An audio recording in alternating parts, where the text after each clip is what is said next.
एक बार डिमांड में आप लोगों को वापस रिपीट कर देता हूं। हम लोग 4 मुख्य डिमांड प्रधानमंत्री कार्यालय को रख रहे हैं। पहला है कि सभी के लिए 2 अतिरिक्त मौके जो है वो बढ़ाए जाएं आयु सीमा के साथ। दूसरा हमारा डिमांड है कि जो वैकेंसियां हैं जो कम आ रही हैं, जो 2014 में कभी 1300-1400 हुआ करती थी, अभी के टाइम पे वो 700 जो गिरी हैं और 23,000 वैकेंसियां खाली है ग्रुप ए में। आप एसएससी में अभी 7,000 से वैकेंसी हटा के बढ़ा के 40,000 कर दिया गया है। यूपीएससी में वैकेंसियां अभी भी कम है। एक वैकेंसी कम होती है तो कम से कम 500-600 लड़के जो होते हैं वो प्री के बाहर हो जाते हैं, मेंस में बाहर हो जाते हैं। तो हम लोगों का दूसरा डिमांड ये वैकेंसी बढ़ाने का है। तीसरा है जो हिंदी माध्यम का जो वर्ग है, जिनका लगातार रिजल्ट जो है गिर रहा है। कभी 2008-9 में प्रीलिम्स जो क्वालिफाई करते थे वो अराउंड 5,000 के आसपास हुआ करते थे। आज के टाइम पे वो गिर के 480 से 500 के आसपास आ चुका है। तो इस चीज पे जो है राज्यसभा की कमेटी ने भी डीओपीटी को बोला है कि एक एक्सपर्ट कमेटी आप बनाइए, ताकि वो हिंदी मीडियम छात्रों पे जो 2010 के बाद जो पैटर्न के बदलाव आए हैं वो क्या इम्पैक्ट पड़ा है। तीसरा डिमांड ये है। और चौथा डिमांड जो वैकेंसियां जो एग्जाम में कभी प्री के टाइम पे, प्रीलिम्स के टाइम पे जो वैकेंसियां होती हैं वो मेंस आते आते कम कर दी जाती हैं।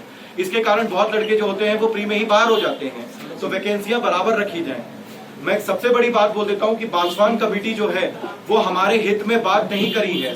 बासवान कमेटी का सीधा सीधा बोलना बनता है कि अटेम्प्ट को घटा के 4 किए जाएं और एज को घटा के 28 करी जाए। अभी जिनके पास मान लीजिए 3 या 4 अटेम्प्ट भी बचे हैं, कोई बहुत बड़ी बात नहीं है। 2024 में जब बीजेपी की सरकार आएगी तो उसके बाद बासवान कमेटी की रिपोर्ट को लागू करते हुए हमारे जो अटेम्प्ट अभी हमें 3-4 दिखाई दे रहे हैं वो कब 1 या 2 घट के रह जाएंगे।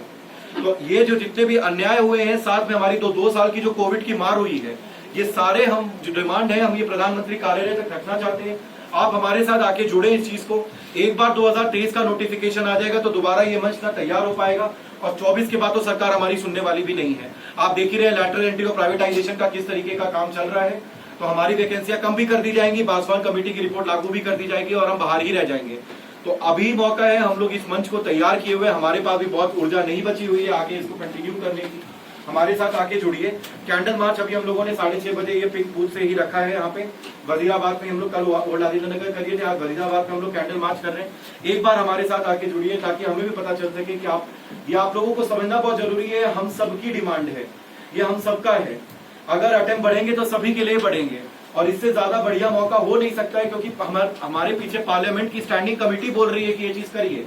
एक्सपर्ट कमेटी गठित करने के बाद पार्लियामेंट की स्टैंडिंग कमेटी ने बोला 112वीं रिपोर्ट है राज्यसभा की, देख लीजिएगा उठा के। ये यहाँ पे हमने पोस्टर में मेंशन कर रखी है, आप इसमें देख सकते हैं। तो मेरी आप सभी से अनुरोध है कि कैंडल मार्च आके एक बार हमारे साथ ज्वाइन करें, ताकि हम आपको भी पता चल पाए कि क्या क्या किस तरीके की डिमांड है, क्या है हम लोगों का मामला है, हम लोगों को ही निकालना पड़ेगा। 20 मिनट में हम यहाँ से निकल रहे हैं पिंक बूथ के लिए। तो वहां से हम शांतिपूर्ण तरीके से कैंडल मार्च स्टार्ट करेंगे 6 नंबर गली से और केसरी लाइब्रेरी तक और लास्ट में रोड पर स्टॉप करेंगे। तो आप लोगों का समर्थन बहुत जरूरी है। कल भी हमने ओल्ड राजेंद्र नगर में किया था।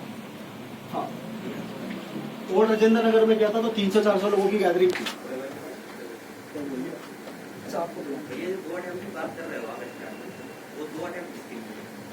यूपीएससी में सभी के लिए जो राज्यसभा बोली है ना,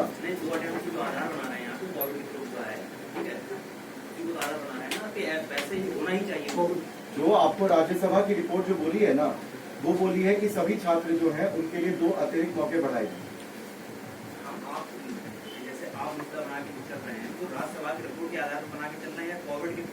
कोविड राज्यसभा की रिपोर्ट के आधार पर, राज्यसभा की रिपोर्ट ने ही कोविड की बात करी है और उसका बोला है कि आप 2 अतिरिक्त मौके दीजिए। 2 अतिरिक्त मौके बढ़ेंगे तो वो तो उन्हीं के लिए बढ़ेंगे जो कोविड में नहीं अपेयर हुआ है। नहीं, अपियर या नहीं अपियर से ही नहीं। आप राज्यसभा की एक बार रिपोर्ट खोल के पढ़िए ना 112वीं, वो आपको उसमें दिख जाएगा।